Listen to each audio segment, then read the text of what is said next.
Items covered today on the Locked On Nebraska podcast: a snowball fight in Central Park and a basketball game in Hawaii coming up.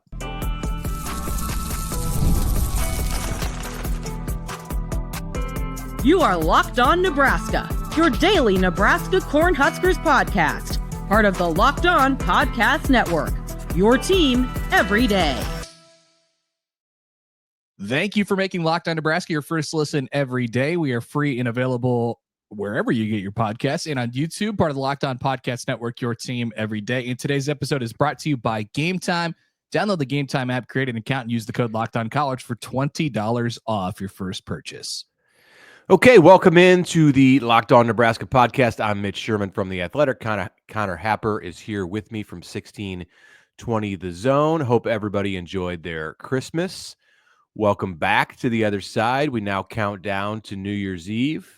Connor, everything good for you? Everything's good. We made it. We made it through the first Christmas, although my kid's only 5 months old, so doesn't really count yet. So that went off without a hitch. Ate, slept, did the whole thing. It was great. Next year will be the big year for that. So Nebraska basketball is coming back to Lincoln with some hardware after winning the Diamond Head Classic in Hawaii. If you stayed up to watch that victory against Oregon State, you were rewarded with some joy from Fred Hoiberg and his team, some Christmas joy. We'll talk about that in this show.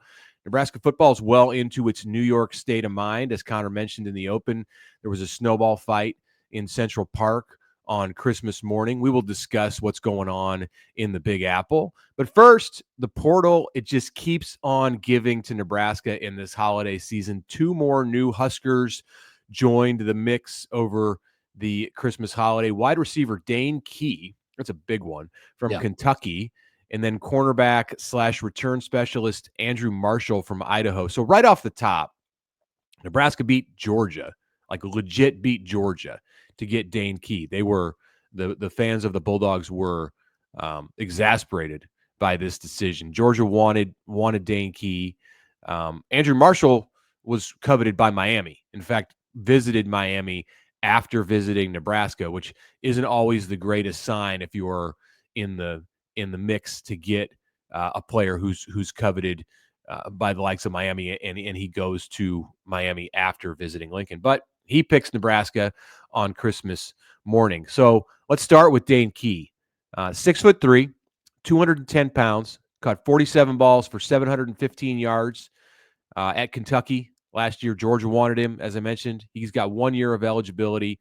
You're going to pair him with 6'2", 210 Nizia Hunter from Cal, also in from the portal, 40 catches, 578 yards, 5 scores last year.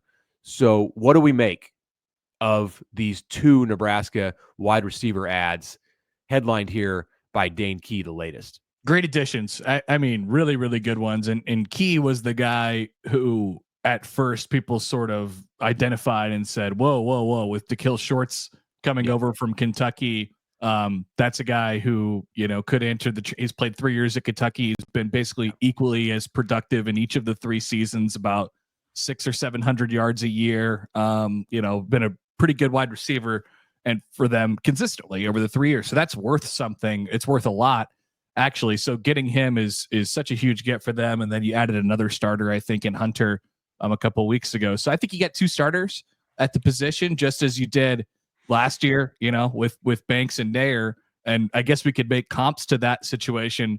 But the thing that makes it a little bit different this time around, Mitch, I think, is the fact that Dana Holgorsen is here and Nebraska has a different wide receiver coach. And I just think they're approaching things differently at that position. So I think there should be plenty of hope baked into this, that these guys will be super productive players at Nebraska and will really help, take the top off defenses that Nebraska's facing. Yeah, that is absolutely the big difference, is the offense that these players are going to be functioning in. When Da'Kill Shorts came to Nebraska, there were 2 wide receivers who were in the portal or went into the portal from Kentucky. Berrien Brown is the other one, and he ended up at LSU. Key may have been even more of a hot item in the portal that Nebraska got. I don't know. You can debate the merits of those 2. He certainly fits what Nebraska is looking for at receiver.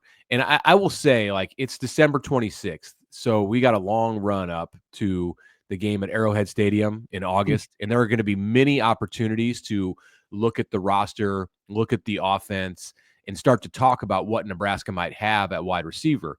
And we did this in the offseason ahead of 2024. And I think we're going to do it again, where we talk ourselves into the belief that this is one of the more talented groups of wide receivers that Nebraska's ever had. And it's hard to debate that when you say, all right, Key and Hunter are coming in. You've got Ja'Cory Barney back. You've got Jalen Lloyd back. You've got the addition of Cortez Mills. You've got Quinn Clark coming off of a redshirt freshman season. You've got Demetrius Bell, who has been highly discussed within the Nebraska program in the fold and healthy again after his spring injury, assuming all checks out there. You've got Isaiah Mosey coming in as a true freshman, like Janiron Bonner as an older player who's a different kind of physical skill set. I think Carter Nelson now can make that move along with Heinrich Harburg over to tight end and solidify that spot, but he's a wide receiver type of player. Like it is a Keelan Smith, another true freshman this season who redshirted. It is a talented group, but think about what we said regarding Banks and Nair coming into 2024. And to be clear, together they caught 73 passes for 963 yards and 8 touchdowns. But who would believe and who would say that Nebraska got everything that it hoped it was getting to? Absolutely not. So there's real reason for promise, but I think there's also reason to let's wait and see what happens in August and September. Yeah, but like I don't want to do the thing where it's like, well, we believed in Banks and Nair, so how are we supposed to believe in these guys? It's that'll happen. It's the same thing. You're right. I know people are going to say that. It's a completely. I mean, it's a different situation. The context is different, and you saw Nebraska's offense at the end of last year when Dana Holgorsen took it over. Like, I think there should be an expectation that Nebraska's offense isn't going to leave yards out there or leave point like that. I mean, they're always going to leave something out there, but what I'm saying is they're going to score points. I mean, how many points a game did Nebraska average last year? It was in the low 20s, low to mid 20s. It was at 18 when Dana took over before the USC game. Yeah. And then they dropped 44 on Wisconsin. That's just one game, but they did drop 44 on Wisconsin. So that's going to be the game that's just like replaying in the minds of Nebraska fans over the offseason when they think about this offense. Well, maybe here's the bigger thing. Like, if we're not talking about this offense being good next, we need to be. Nebraska's offense needs to be good next year, not just like good enough to win games. Nebraska's offense needs to be good. They have a former 5-star quarterback who's super talented. They have productive wide receivers out of the transfer portal. We're going to talk about this maybe here, but you still need a couple offensive linemen, maybe a running back that you could throw in there. Yeah. But as far as the passing game is concerned, it looks like a really good situation to me. It's clear as day. They need 3 more players from the portal on the offensive side. I think 2 linemen who can contend for starting spots and a running back. Like that's it. You do that and you're set roster-wise on the offensive side. And then you have to figure out what's going on coaching staff-wise on the offensive side. Like, is Marcus Satterfield in the role that he's in right now going through the offseason? That's the big one. But so there's still some things to do on offense. And that's okay. It's December 26th. Nebraska has a game in 2 days to finish out the 2024 season. Have we talked about that during the show, that Nebraska plays in the Pinstripe Bowl in about 48 hours? No, I think we've talked more about the snowball fight by just mentioning the fact that it happened. We'll get to New York in the next segment, but I want to finish this one by continuing to talk about wide receivers. And a former Nebraska wide receiver, Malachi Coleman, he's off the board, out of the portal. He's going to Minnesota. The Gophers have had some great wide receivers in recent years. You look at Rashad Bateman, Tyler Johnson, Chris Ottman-Bell, Daniel Jackson, who beat Nebraska in the corner of the end zone on Matt Rhule's coaching debut. Will Malachi Coleman now be next in line to fill that role against Nebraska? The Huskers go to Minnesota next season. Minnesota comes back to Lincoln in 2027. He's got the talent to do so. And I think probably moving to a different situation is probably the best deal for him. So it wouldn't surprise me if he ended up being a productive player at Minnesota. I don't know if he's going to be Rashad Bateman, but Right. like it wouldn't surprise me if he ended up being a productive player at Minnesota. And he's definitely a guy that people will keep a close eye on. You know, he went to Lincoln East, and there was a little bit of drama surrounding both his commitment and his time here and all that stuff. So no doubt people will be watching Malachi Coleman for sure. Yeah, and Minnesota's had, like most programs, has had more swings and misses at wide receiver than it has had luck sending players to the NFL. But it's had a good run with Matt Simon, the wide receivers coach. PJ Fleck himself is a former wide receiver and wide receivers coach, and Simon is the guy who's been with him. He's co-offensive coordinator, wide receivers coach. I've spent some time in Minneapolis and met him, and you know, for those guys like Bateman and Hunter, and Johnson and Ottman Bell, Jackson, like they believe in what Matt Simon is teaching. So I would imagine that Malachi Coleman got a dose of that when he was looking at schools, and Minnesota's not a bad place to be if you're a talented wide receiver. So, by the way, right. one more thing. Yeah, go ahead. Can we just clean this up? So, Absolutely. Nebraska averaged 23.8 points per game last year, which would have ranked them 98th in the country. If they got to 30 points a game, which South Alabama did last year, 30 points per game, that was 41st in the country. You think that's what it needs to be? Is that where 28 to 30 seems like a pretty good mark? 28 to, I mean, you're the Big Ten, so it doesn't have to be like, you know, it doesn't have to be top 10 or whatever. At the same time, you know, Oregon averaged 37 points a game, and they might end up winning a national championship. So maybe they've redefined that a little bit. But yeah, I don't think it's an unfair expectation for it to be a top 50 offense in the country. No. It needs to be next year. Yeah. All right. Plenty of time to discuss that, and I'm sure we will spend a lot of time over the months ahead discussing what Nebraska needs to be on offense in 2025 and what it can be. So when we come back, a look at what Nebraska added in the secondary and on special teams with a Christmas Day treat. All right. First, a little reminder about the FanDuel Sportsbook. It is almost time for the NFL playoffs, but it's not too late to get in on the regular season action with FanDuel, America's #1 sportsbook. Right now, if you're a new customer, you could finish the regular season strong with $250 in bonus bets if your first $5 bet wins. That's right. We're upping the ante a little bit. FanDuel has so many ways for you to pick up a W in the remainder of the regular season, or, of course, for the postseason. First-time touchdown scorers, anytime touchdown scorers, same-game parlays, and then, of course, there's your traditional spreads and overs and unders, totals, things like that you could always hit on the FanDuel Sportsbook. But I love an anytime touchdown score. Take one of your fantasy guys and make him an anytime touchdown scorer. That way you get double the payout there. And if you're a new customer, once again, head to FanDuel.com and join today for your chance at $250 in bonus bets. Make every moment more with FanDuel, official sportsbook partner of the NFL.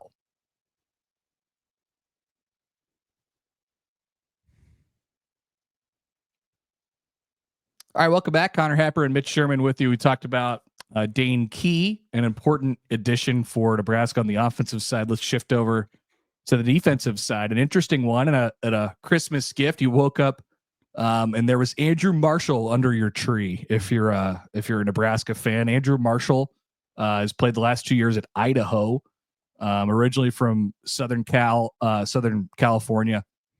All Big Sky selection last year, did some punt returning, did some kick returning for them as well. I think Nebraska probably needs him as a corner. We've mentioned on this podcast they need to add him as a corner, but not a bad added benefit if you're bringing in a return guy as well. A guy who looks pretty good. Always difficult to tell like exactly what's going on because of the quality of competition, but Idaho played Oregon this year, and he guarded some pretty tough receivers and did admirably doing so. So I think it's an important addition for Nebraska on the defensive side as well. Yeah. You know, when Nebraska went portal shopping for DBs this month, I looked, the first thing I looked up when you got wind of names who were visiting Lincoln, looking at Nebraska was, all right, is this guy a real corner, or is he a safety, kind of like a hybrid DB mix? Nebraska has a lot of those players who've played both positions, and Marquise Buford and Malcolm Hartzog have done that consistently over the last couple of years. And I think that was part of the reason that Nebraska had some breakdowns in the secondary this year, is that when Tommy Hill went down in the Illinois game, it was never himself again. Fortunately for the Huskers, Sierra Wright was able to step up and become a corner that Nebraska could rely on. I would say even in the category of lockdown corner for Nebraska at really times in 24, but it didn't have a second guy to be able to do that. Bly Hill was coming back from injury, just wasn't the same player that Nebraska saw in the spring. There's a possibility that he will be in 2025, and that Nebraska has that player on its roster. Jeremiah Charles, young, learning the position, had some nice moments, but remember the UCLA game when Nebraska couldn't get off the field on defense, and the Bruins just continued to convert third down after third down in the first half of that game, and just turned it into what was very frustrating day for Nebraska at Memorial Stadium. Yeah. That was a lot of Jeremiah Charles out there, and the Bruins were picking on Nebraska's second corner. It happened against Indiana. It happened against Ohio State when they needed yardage. Now, I don't know that you can expect Nebraska to bring it out of the portal and say, okay, go cover that guy over there. His name, number 4, Jeremiah Smith. But you need somebody who can be a quote lockdown corner. And that's what Marshall's tag is. That's what he's supposed to be. Like the schools, Miami, Nebraska, that went hard after this guy, they're looking for somebody who they can put on an island and say, you handle that side of the field, and we're going to worry about the rest of this stuff on defense. Nebraska didn't have that on half the field for most of 24. It needs it, and maybe it got that player in Marshall. I mean, what you mentioned about the guys who were kind of doing double duty at safety and corner, that is a product of the lack of depth Nebraska's had, whether it be injuries that they've suffered, some bad luck, or whatever it might be. They need to get there's no reason why Nebraska can't have a couple guys on the edge, who could be out there all the time, and you feel like they understand things well enough to be out there all the time, or they're not think about it. Nebraska's had converted safeties, hybrid safeties, converted wide receivers, play cornerback for them. Let's just get a corner and put them out there. And Sierra Wright and Andrew Marshall are those guys, I think. It could be. I mean, it could be Bly Hill. That's the thing. It could be Amari Sanders, that they speak very highly of. You need more than two. You need more than two options going into spring football. And what Marshall's presence allows is that Nebraska is going to have an actual competition there that doesn't involve somebody who should be playing the safety position. And in losing Isaac Gifford and Deshaun Singleton, you're going to need Marquise Buford and Malcolm Hartzog to play safety next year. Mario Buford, Marquise's little brother, is another guy who factors into that mix at corner. He's more of a true corner, I think, than Marquise. So now they have legit options that you can feel good about. And on special teams, they have a player who has a knack for returning kicks. He's taken punts and a kickoff back for scores in his career at Idaho. So lower level, you're facing a different kind of athlete in the FCS. Idaho's a very good FCS team, but really that's about having a player who has no fear in doing it, who has the instincts to know when to catch the ball, when to get away, when to return it, which one move. And there's a lot of players on the Nebraska roster that have the athleticism to be able to return kicks, but it's about having the instincts to make that one move, make one player miss, and then you break through a seam. And it's been so long since Nebraska's had that player who could do that really on kickoffs or on punt returns. They need to have a lack of fear about whether it's getting hit on a fair catch or dropping the football or whatever it might be. They just put the blinders on and go out and do it. And the only way to have that is you have a history of doing it. So, Andrew Marshall has that. Now, that doesn't guarantee success because Nebraska's operation around him needs to be good as well. Yeah, it's been below average, and that's probably being kind to describe what Nebraska's had in terms of giving itself the ability to set up punt returns and kickoff returns. You got to have a scheme that it's 1 on 11 doesn't work. You got to have 11 on 11, and Nebraska's got to be able to set those returns up to give Andrew Marshall or whoever it is back there catching the ball and returns a chance. Like, they have to win at that part of the game in 2025. It's an exhausting conversation because it's been far too long since Nebraska was a team that won consistently on special teams. Like, in Matt Rhule's first 2 years, there are 3 or 4 games where if Nebraska had a competent special teams operation, those games are wins instead of losses. And the most recent game is at or near the top of the list. So I hope for their sake that Andrew Marshall is a key in fixing that. And look, they've added a punter in Jack McAllister from Washington, who I believe is going to be playing in Washington's bowl game coming up here. They've added a long snapper through the portal, and now they've got another guy to return kicks. So all of those guys on the 105-man roster, like, get them in position to be able to allow kick returns and punt returns to happen and make a difference in games. All right. When we come back, we'll cover a couple things. A snowball fight in Central Park, or Nebraska's time in New York so far. They've been there for a couple days, spent Christmas there. And Nebraska basketball bringing home a trophy, as Kent Pavelka would say, bring that trophy back to Lincoln. Coming up after this. All right, speaking of basketball, I want to tell you about GameTime. It makes getting tickets to basketball games so much easier. You want to see a Big Ten game in person? You want to see Nebraska play UCLA on January 4th? GameTime can get you into the arena. It offers tickets for basketball games, for concerts, for shows, whatever you need. Check out the feature of the GameTime app called GameTime Picks. It filters out the fluff to show you only the incredible deal on great seats. Sit courtside for Nebraska, UCLA coming up. Nebraska has won. Well, we'll talk about this when we come back to the show. Nebraska's a good team at Pinnacle Bank Arena. You want to see them play.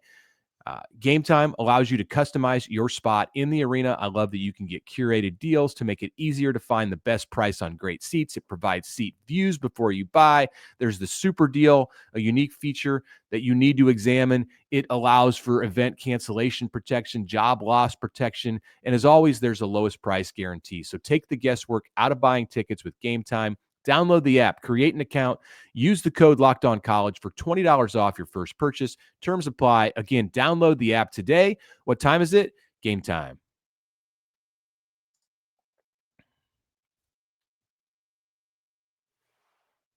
Okay, back with you on the Locked On Nebraska podcast. I'm Mitch Sherman from The Athletic. Connor Happer of 1620 The Zone in Omaha is with me. As we have teased several times, Nebraska basketball. If you stayed up late on Christmas night, Huskers beat Oregon State 78-66 to take home the trophy from the Hawaiian Airlines Diamond Head Classic. 3 victories out there in Honolulu for Nebraska. Bryce Williams, tournament MVP. We'll talk about him here in a minute, but I want to mention this was the first in-season tournament title for the Huskers since they won the San Juan Shootout in 2000. This is the 2001 season. What do you know or remember about that team, Connor? And you were quite young. Not one single thing. 2000, 2001. I'm going to throw a couple things at you. Yeah, go ahead. Fire away. So your memory is blank on that one? Yeah, I don't even know if I knew Nebraska basketball existed during that period of time. I was 8. Okay. Nebraska beat 8. Get out of here. All right. Nebraska beat Iona, Kent State, and SMU in that San Juan Shootout by a total of 4 points. So, okay. Wow. Yes. This was Barry Collier's. This was year 1 for Barry Collier. So Danny Nee had been fired in March of that year. Huskers went to San Juan in December. I know there's some people out there who are smiling at the memory of this. Do the names Cookie Belcher, Kamani Friend, and Stephon Bradford ring a bell for you? Yes, absolutely. Okay. For sure. Okay. There's some talent in that group right there. Uh-huh. They were on the all-tournament team at the San Juan Shootout. Kamani Friend was the MVP of that event. So after Nebraska won in San Juan, 3 games by 4 points, it came back and lost at Minnesota on the road out of conference, then lost to Murray State at home, then lost to Creighton at home, then went to Mizzou and lost. So it didn't exactly turn the big tourney win, the trophy and the trophy case, into a whole lot of momentum. 14-16 was the finish for Barry Collier in his first year. 7-9 in the Big 12. Nebraska missed out on the postseason. So I think we're looking at something different with Fred Hoiberg's group here. Kerry Cohorn shot 47% from 3 that year. Nice job by him. He can fill it up, man. Many attempts. Many attempts. We need to get Kerry Cohorn. I bet he can still do it. I bet he can still fill it up. We need to get him out and like have a 3-point shootout with Connor Essegian and see how that goes. Like nice. Connor Essegian was not born when Kerry Cohorn was lighting up the rims, lighting up the nets at the Devaney Center. They played at the Devaney Center, of course, but I think they're a similar brand of player. Well, yeah. I mean, they both shoot the 3 really well. So, I mean, there's a lot to like about this group right now. Obviously, winning, a holiday tournament, it doesn't do much for like their resume. Although we'll see how the Oregon State one ages. Probably a Q2 win when it's all said and done. They do get credit. That's on a neutral road floor. Game against Hawaii. Yeah. And you get credit for a road game against Hawaii. They're in like the mid 100s as far as the net ranking is concerned right now. So that might help you out a little bit later. It's not terrible. No, it's not the worst thing in the world. But like you just look at the team in and of itself. I mean, it did everything it was supposed to do in the non-con. They got a road win against Creighton, dropped the game against St. Mary's. They've gone 1-1 so far in the Big Ten. So they took 1 loss in the non-con. Well, you still have the Southern game. Sorry, Southern, but I think Nebraska will probably win that game. That's a dub. And Bryce Williams is starting to get some, like, so I saw the comps last night to guys like Palmer and Petaway. I mean, okay, yeah, he could score. But Bryce Williams is doing it with like 50 times more efficiency than those guys. Like Terrant Petaway was a 3-point chucker. And James Palmer was a guy who operated with the basketball in his hands, like for the majority of the possessions, and kind of was slow and methodical and dribbled it out and stuff like that. Like Bryce is getting all of his stuff within the flow of he's shooting 43% from 3 right now. He has one of the best true shooting percentages in the country. Like he has some volume, but he's doing it all with great efficiency. He's made 91% of his free throws at this point. Like he gets to the bucket, he scores. He could score at all 3 levels. So, I mean, that's your guy right there. And that'll take you a pretty long way once you get into Big Ten conference play. He's one of the best scorers in the conference right now.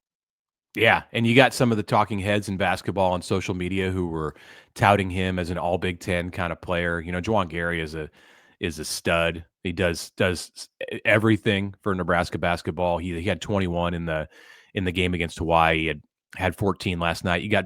Nebraska got Burke Buchtengel going last night, hit 3 threes. I want to hear Pavelka's call. I was disappointed this wasn't the call of the game, probably because it came late in the game, but I want to hear Pavelka's call. That was at the end. Buchtengel banked one in, and and that was kind of the dagger. Although I'm sure with Kent, the dagger probably came in the first half, but but that was kind of the dagger. The true dagger, the final dagger from Nebraska on Wednesday night. So they're a fun team, and they deserve the attention of Husker fans when they get back, and Nebraska fans will give it to them. Like they support this team at home. Nebraska's won 18 straight at PBA and 11 consecutive against Big Ten opponents. So after Southern, which is coming up on, is that Monday? Monday. Yeah. December 30th. UCLA comes in next Saturday, January 4th. So that's such a huge game. That's the biggest game at PBA in at least a year. I mean, it's a huge game. UCLA is nationally ranked right now, number 22 after going down by a bucket at MSG against North Carolina last week. And then the Bruins play Gonzaga on Saturday in LA at a neutral site. So that's That's a huge game for just the momentum of this season. Yeah. It's not like Nebraska has to win that game to make the NCAA tournament. Like, they're not in that situation. This is a team that can fight its way into the tournament.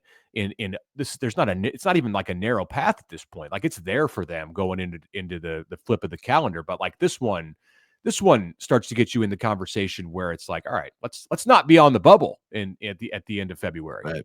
So they beat Purdue last year, and it was January 9th. So this game will be 360 days after the Purdue game last year, which was that was Purdue was number one, right? Number one. Yeah. So this is not that steep of a hill to climb against the Bruins, but a very good UCLA team for sure, and one that will just be fun to see. I mean, this is a conference game against UCLA on January 4th. Like, how fun is that? That place should just be, should be lit up. Did I mention that that's a Fox game at 1 p.m. tip? Oh, look at that big Fox on a Saturday. Oh yeah, that place is going to be jumping. That's going to be awesome. Wait. Yeah, that'll be a really fun game. So great start to the season for Nebraska basketball. They've done everything that's been asked of them so far, and I mean, they haven't made back-to-back NCAA tournaments since the early to mid 90s when they made 4 in a row. So maybe this is when they do it. I don't know. Maybe we shouldn't get too far ahead of ourselves. We've probably said things like this before. But they look good right now. That's for sure. I'm not going to ask you if you remember those back-to-back NCAA tournament teams. I probably know more about them than like the early Barry Collier days. That's for sure. Sure. All right. To finish, New York, Nebraska is in the Big Apple, and the Huskers have been having a good time. We talked about it on the if you haven't checked out our Tuesday show where we went full on Festivus and talked about our grievances for the year in review and looking ahead, please do that. It's on YouTube and wherever you get podcasts. So we didn't spend a lot of time in that show talking about Nebraska's arrival on Monday in New York City. They practiced at the Giants facility on the first day in New York and have been housed at Fordham on Manhattan Island since that point. Nebraska had a snowball fight in Central Park, in snowy Central Park, on Christmas morning. Huskers are at the 9/11 Memorial and Museum on Thursday, and then they basically get into bowl game like the game is here mode after they went to MSG for a Knicks game on Christmas Day. Awesome. Friday is a walkthrough at Yankee Stadium, and then of course kickoff is at 11 a.m. Central Time on Saturday. Yeah, you've probably been following along on social media with all the things that Nebraska is doing, including a thing that we've now teased like 7 times during the show, the snowball fight that broke out. And was Nebraska trying to do like a walkthrough in Central Park? Did they have a snowball fight? Yeah. So they're first of all, it's they were scheduled to have a walkthrough in Central Park. I don't know what that actually became, but yeah, I think they just kind of screwed around for a little while, which is fine. This is what the bowl game's for. So Nebraska rocking the all white jumpsuits in the snow in New York. You got Dylan Rhule with the Oakley shades on. It's been cool to see Nebraska back in the bowl game festivity mode, something that Nebraska fans have just been absent from enjoying over the last couple of years. I'm glad these guys got this experience for sure. I like Rhule pointing out that, hey, right there, that building up on Central Park South, he was on camera talking with Jessica during the snowball fight or after the snowball fight. That's where Ramir Johnson was born.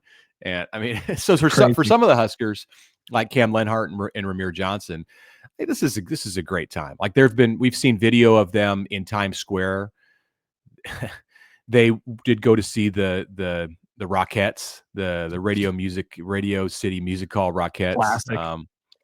Not a lot. Not every team. I don't think Boston College is doing this. Pinstripe Bowl teams do not have like the old school like New Year's Day bowl experience when they go to New York. Most of them fly in a couple days before the game, Yeah. And let's play. Let's get out of here. Let's go home.